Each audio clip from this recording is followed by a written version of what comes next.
Hello बच्चों, आज है 25 सितंबर और आज की हमारी वर्कशीट है नंबर 36 और आज का हमारा टॉपिक है बच्चों एरिया एंड पेरीमीटर। तो चलिए हम इसके बारे में आज डिस्कस करेंगे डिटेल में आपके साथ।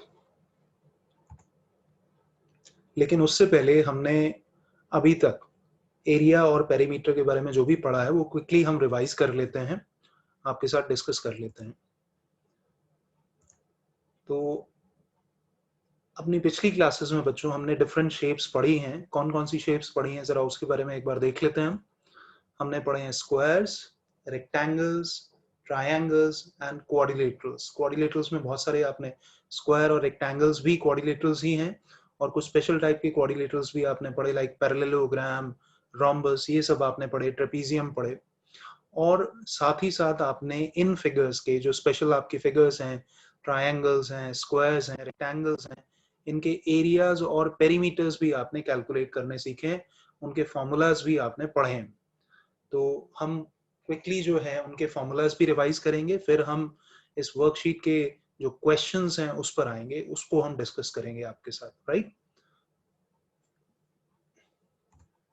चलिए, तो लेकिन उससे पहले एक इम्पॉर्टेंट चीज मैं आपको बताना चाहूंगा। यूजुअली ये बच्चे मिस्टेक करते हैं क्वेश्चंस करते हुए कि जब हम पेरीमीटर फाइंड करते हैं किसी फिगर का तो उसका जो आंसर है, उसकी जो यूनिट है वो क्या होनी चाहिए।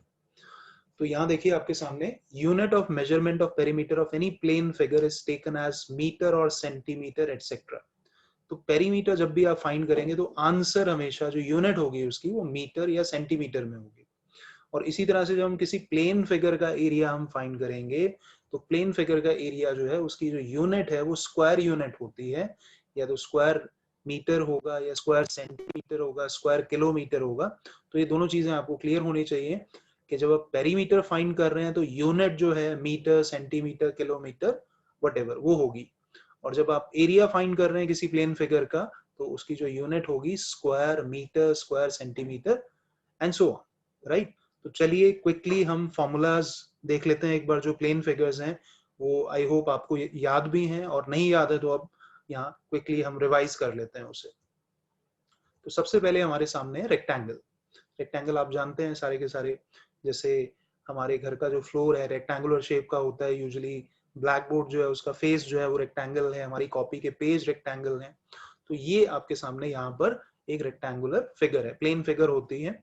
और हम जानते हैं कि रेक्टेंगल की जो लॉन्ग साइड है उसको हम लेंथ बोलते हैं और जो शॉर्टर साइड है उसको हम विड्थ या ब्रेड्थ बोलते हैं। तो सबसे पहले हम बात कर लेते हैं इसके एरिया के फॉर्मूला की। आपको जरूर याद होगा, एरिया है रेक्टेंगल का, उसका फॉर्मूला है लेंथ इनटू ब्रेड्थ या लेंथ इनटू विड्थ, इसको शॉर्ट में हम एल इनटू बी कहते हैं। तो यहाँ इस रेक्टेंगल में अगर हम मान लें कि इस रेक्टेंगल की लेंथ जो है बच्चों वो है 10 सेंटीमीटर और इसकी जो ब्रेड्थ है या इसकी जो विड्थ है हम मान लेते हैं वो है 7 सेंटीमीटर बच्चों। तो इसका एरिया क्या होगा, इस रेक्टेंगल का एरिया अगर हम इस फॉर्मूले से कैलकुलेट करेंगे तो लेंथ की जगह हम लिख देंगे 10 और ब्रेड्थ की जगह हम लिख देंगे 7। तो 10 इंटू 7 हो जाएगा 70 और यूनिट मैंने आपको बताया था स्क्वायर में लिखनी है, स्क्वायर सेंटीमीटर। तो ये इसका एरिया का फॉर्मूला भी हो गया और हमने एक एग्जांपल भी कर लिया। और इसी रेक्टेंगल का अगर हमें पेरीमीटर फाइंड करना, पेरीमीटर क्या होता है, पेरीमीटर एक प्लेन फिगर की जो भी साइड्स हैं उसकी लेंथ, टोटल लेंथ को हम कहते हैं पेरीमीटर।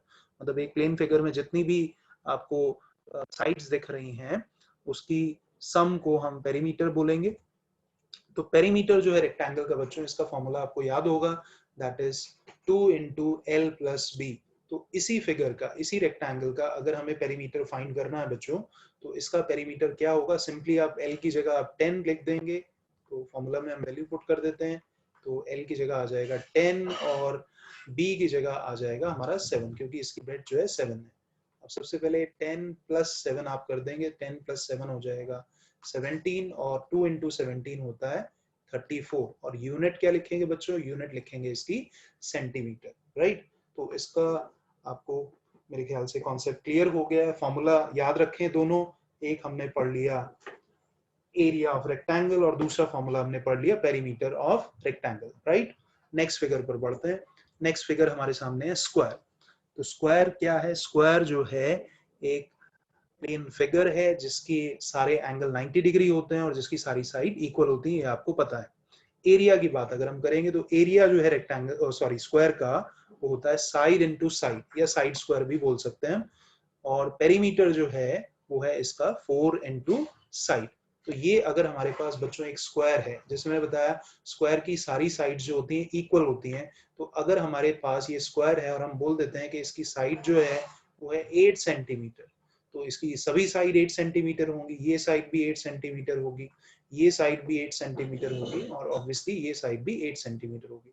तो अगर हमें इस स्क्वायर का एरिया निकालना है तो फॉर्मूला आप देख रहे हैं साइड इनटू साइड, तो 8 into 8, what is 8 into 8? 8 into 8 is 64 और यूनिट मैंने आपको बताई थी स्क्वायर में लिखेंगे स्क्वायर सेंटीमीटर। और इसी स्क्वायर का अगर हम पेरीमीटर फाइंड करेंगे तो 4 into साइड, तो 4 into साइड, साइड है हमारे पास 8, तो 4 into 8 होता है बच्चों 32 सेंटीमीटर, राइट? पेरीमीटर की यूनिट सेंटीमीटर। ओके, तो ये हो गए स्क्वायर के एरिया और पेरीमीटर के फॉर्मूले। उसके बाद अगर हम बात करते हैं बच्चों, वो है हमारे पास राइट ट्राइंगल। राइट ट्राइंगल आप सबको पता है कि राइट ट्राइंगल एक ऐसा ट्राइंगल होता है जिसमें एक एंगल जो है वो 90 डिग्री का होता है या राइट एंगल होता है। ये आपके सामने आ गया, राइट ट्राइंगल आ गया और हम फिगर को देखकर बता सकते हैं कि ये जो एंगल है बच्चों हमारे पास ये है 90 डिग्री या राइट एंगल है। तो अगर हम इस ट्राइंगल को अगर नाम भी दे देते हैं सपोज ABC, तो ये हमारे पास हो गया एक राइट ट्राइंगल ABC जिसमें एंगल B जो है 90 डिग्री है। तो हम इसके अगर एरिया की बात करें, आपको याद होगा एरिया ऑफ राइट ट्राइंगल किस तरह से फाइंड करते हैं। एरिया ऑफ राइट ट्राइंगल का फॉर्मूला है half into base into height. Height मतलब जो परपेंडिकुलर है उसको हम हाइट बोलते हैं या एल्टीट्यूड भी बोल देते हैं। तो अगर हम बोलेंगे इस राइट ट्रायंगल का जो हाइट है वो हम बोलें 6 सेंटीमीटर है और जो इसका बेस है अगर हम बोल रहे हैं वो 10 सेंटीमीटर है, ठीक है जी, 10 सेंटीमीटर है। या हम फिगर को थोड़ा सा चेंज कर दें अगर, तो यहाँ बोले कि ये 8 सेंटीमीटर है, ठीक है, कोई दिक्कत नहीं, कुछ भी लें उसमें आप लेंथ। तो अगर हम इस ट्राइंगल का एरिया फाइंड करना चाहते हैं तो ये हो जाएगा हाफ इनटू बेस, बेस हम देख रहे हैं 8 है और हाइट इसकी 6 है, तो ये हो जाएगा बच्चों हाफ इंटू 8 इंटू 6 कितना होता है बच्चों 48। अब इसको अगर आप कैंसिल कर देंगे तो ये हो जाएगा 24 स्क्वायर सेंटीमीटर। तो ये तो हो गया area of right triangle. Area of right triangle हुआ half into base into height. और इसी तरह से अगर हम इसका पेरीमीटर फाइंड करेंगे तो पेरीमीटर मैंने बताया कि फिगर की जितनी भी आपको साइड्स दिख रही हैं उन सबकी लेंथ को आप प्लस कर लें। तो अगर हम पाइथागोरस थ्योरम लगाएं तो इस ट्राइंगल में ये साइड हमारे पास आ जाएगी 10 सेंटीमीटर। तो हमारे पास अब इस ट्राइंगल की तीनों साइड अगर हमें पता है और हमें इसका पेरीमीटर फाइंड करना है तो पेरीमीटर का क्या मतलब हुआ सम ऑफ ऑल साइड्स। तो सारी साइड्स को आप प्लस कर दीजिए 6 प्लस 8 प्लस 10, 6 प्लस 8 प्लस 10, अगर आप इसे ऐड करेंगे ये हो जाएगा 24 सेंटीमीटर, राइट। तो ये हो गया राइट ट्राइंगल, थर्ड फिगर थी हमारी। अब नेक्स्ट फिगर पर बढ़े तो नेक्स्ट फिगर है हमारे पास इक्विलैटरल ट्राइंगल। तो इक्विलैटरल ट्राइंगल क्या है बच्चों, ये एक इंपॉर्टेंट ट्राइंगल है। इस ट्राइंगल की खासियत ये है कि इसकी सभी साइड की लेंथ इक्वल है और इस ट्राइंगल के तीनों एंगल होते हैं 60 डिग्री। आई बिलीव आपको ये याद भी है। तो सबसे पहले हम इसके बात करेंगे एरिया के फॉर्मूला की। तो एरिया ऑफ इक्विलैटरल ट्राइंगल है आपके सामने √3/4 into side square, √3/4 into side square, right. और इसी तरह से इसका पेरीमीटर की अगर हम बात करें वो भी आपको बताएंगे अभी। ये मान लीजिए आपके सामने एक इक्विलैटरल ट्राइंगल है और जैसे मैंने बताया इक्विलैटरल ट्राइंगल जो है उसकी सभी साइड जो होती हैं वो इक्वल होती हैं। तो अगर हम बोलें कि इसकी साइड है, एज्यूम करें अगर 8 सेंटीमीटर है तो बाकी साइड्स भी 8 सेंटीमीटर ही होंगी। तो अगर इस ट्राइंगल का, इस इक्विलैटरल ट्राइंगल का मुझे अगर एरिया निकालना है तो सिर्फ साइड की जगह मुझे वैल्यू पुट कर देनी है 8 स्क्वायर। तो बच्चों 8 स्क्वायर का मतलब आपको पता ही है, 8 स्क्वायर का मतलब होता है 8 इंटू 8। तो 8 इंटू 8 कितना होता है 64। तो यहाँ आप 4 से कैंसिल कर दें, ये हो जाएगा आपके पास 16। तो आंसर हमारे पास आ जाएगा 16√3 स्क्वायर सेंटीमीटर। आई बिलीव आपको ये क्लियर हो गया है, ठीक है। इसी तरह से अगर हम इसके बात करेंगे पेरीमीटर की, तो पेरीमीटर जैसे आप देख रहे हैं यहाँ पर पेरीमीटर है 3 इंटू साइड, 3 इंटू साइड, इसका मतलब साइड को 3 से मल्टीप्लाई कर देंगे तो हमारे पास पेरीमीटर आ जाएगा। तो साइड यहाँ पर दिख रही है इक्विलेटरल ट्राइंगल की, आपके पास 8 है तो ये हो जाएगा 3 इंटू 8 सेंटीमीटर, तो 3 इंटू 8 होता है 24 सेंटीमीटर बच्चों। तो ये आ गया हमारे पास इसका पेरीमीटर। तो हमने अब देखिए 4 इंपॉर्टेंट फिगर डिस्कस कर लिए आपके साथ, स्क्वायर, रेक्टेंगल, राइट ट्राइंगल और इक्विलेटरल ट्राइंगल। तो हमने इनके पेरीमीटर्स भी डिस्कस कर लिए आपके साथ और हमने इनके एरियाज के फॉर्मूलाज भी हमने डिस्कस कर लिए, राइट। तो चलिए आगे बढ़ते हैं। अब आपकी वर्कशीट के जो क्वेश्चंस हैं हम उन पर आ जाते हैं। क्वेश्चंस हैं वर्कशीट में आपकी, उनको हम डिस्कस कर लेते हैं आपके साथ। तो क्वेश्चन देखिए, पहले फर्स्ट क्वेश्चन हम देख लेते हैं, बहुत ही इजी क्वेश्चन है। Find the area of an equilateral triangle if length of each side is 12 centimetre. 12 centimetre. तो अभी बच्चों हमने देखा था, अभी फॉर्मूला देखा था और आपको याद भी होना चाहिए, हमने आपके साथ देखा था formula area of equilateral triangle. तो इक्विलेटरल ट्राइंगल का जो हमारे पास एरिया है बच्चों, एरिया है वो क्या है, √3/4 into side square, side square, right. तो ये हो गया √3/4, साइड आप देख ही रहे हैं 12 है, तो यहाँ पर आपने लिख दिया 12, 12 का स्क्वायर। तो आपने क्या करना है, 12 का स्क्वायर क्या होता है, तो याद होना चाहिए 144 होता है। नहीं याद है कोई बात नहीं, इसको ऐसे लिख लें 12 इंटू 12। अब 4 से आप कैंसिल कर दें इसे, ये हो जाएगा 3, तो 12 3 जा होता है 36, तो हमारा आंसर आ जाएगा 36√3। और लेंथ क्योंकि सेंटीमीटर में है तो एरिया आ जाएगा स्क्वायर सेंटीमीटर। देखिए कितना इजी क्वेश्चन है। तो ये हमने फाइंड कर लिया एरिया ऑफ इक्विलेटरल ट्राइंगल। चलिए नेक्स्ट क्वेश्चन पर बढ़ते हैं बच्चों हम।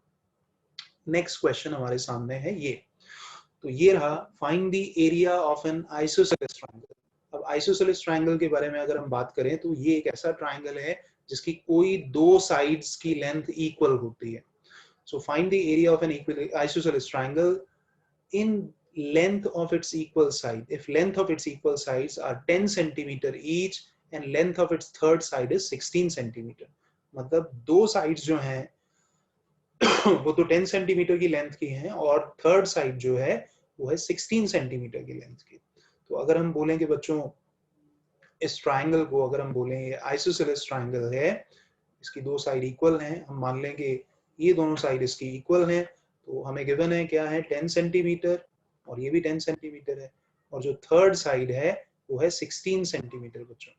तो अब हमें इसका अगर एरिया फाइंड करना है तो हमें यहाँ पर आइसोसेलेस ट्राइंगल के लिए कोई स्पेशल फॉर्मूला तो नहीं पता है, फिर क्या करेंगे, कैसे करेंगे। तो हम एक काम करेंगे, हम ए से BC पर एक एल्टीट्यूड मतलब परपेंडिकुलर ड्रॉ कर देंगे।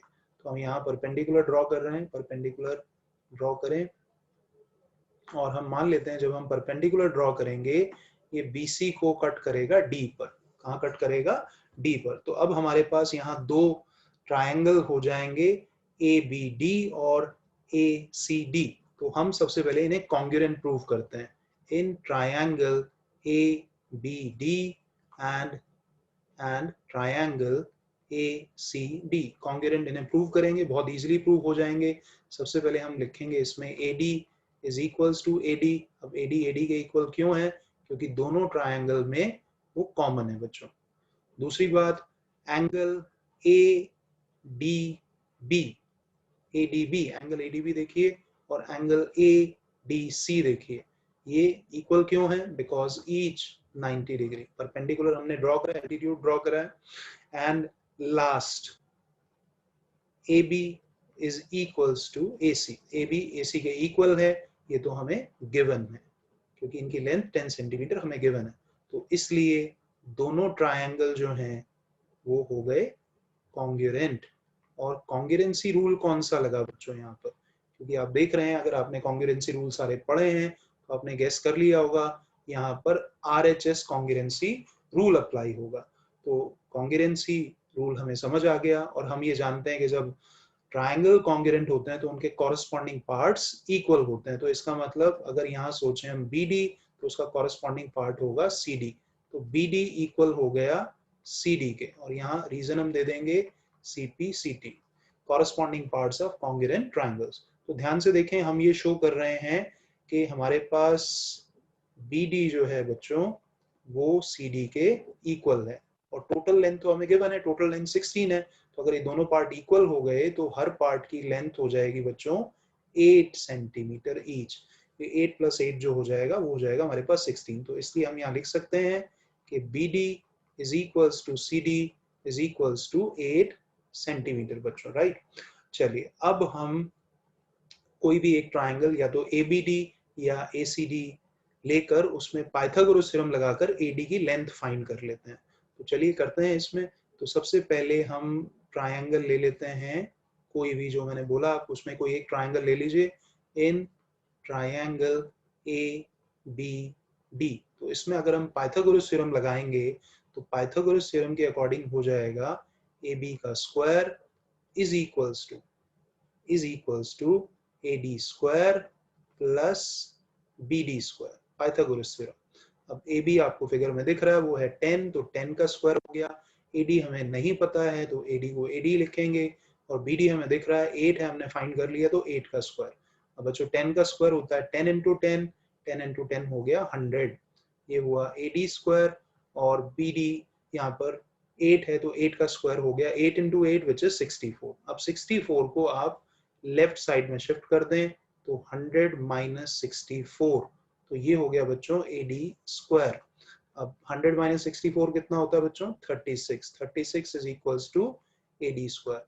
तो अगर हमें AD की वैल्यू चाहिए तो दोनों साइड स्क्वायर रूट करना पड़ेगा, तो ये हो गया स्क्वायर रूट 36 और ये हो गया AD। तो AD जो है स्क्वायर रूट ऑफ 36, और 36 का स्क्वायर रूट कितना होता है बच्चों 36 का स्क्वायर रूट होता है 6। तो ये आ गई हमारे पास AD की वैल्यू, AD आ गया हमारे पास 6 सेंटीमीटर। तो अब तो काम आसान हो गया, क्योंकि हमें इस ट्राइंगल में, क्योंकि ट्राइंगल का एरिया हमने देखा था वो होता है half into base into height. तो हमें अब इसमें हाइट तो पता लग गई है 6 सेंटीमीटर है हमारी हाइट, मतलब एल्टीट्यूड हमें पता लग गया बच्चों 6 सेंटीमीटर, और बेस है हमारे पास 16 सेंटीमीटर। तो फाइनली हम लिख देंगे यहाँ पर कि एरिया किसका ट्राइंगल ABC का। तो एरिया ऑफ ट्राइंगल ABC होगा हाफ इंटू बेस है इसमें BC बच्चों, और हाइट है AD। तो बस वैल्यूज आप सब्स्टिट्यूट करें आंसर आ जाएगा हाफ इंटू BC हमारे पास 16, और AD अभी हमने फाइंड करा है 6 है, कैंसिल कर सकते हैं, ये कैंसिल करा ये 3 आ गया, और 16 इंटू 3 होता है बच्चों 48 स्क्वायर सेंटीमीटर, राइट। तो ये जो है हमारा क्वेश्चन सॉल्व हो गया। तो ये आपकी वर्कशीट में 2 क्वेश्चंस थे, तो मैंने आपको दोनों सॉल्व करा दिए। आई होप आपको दोनों समझ भी आ गए अच्छे से।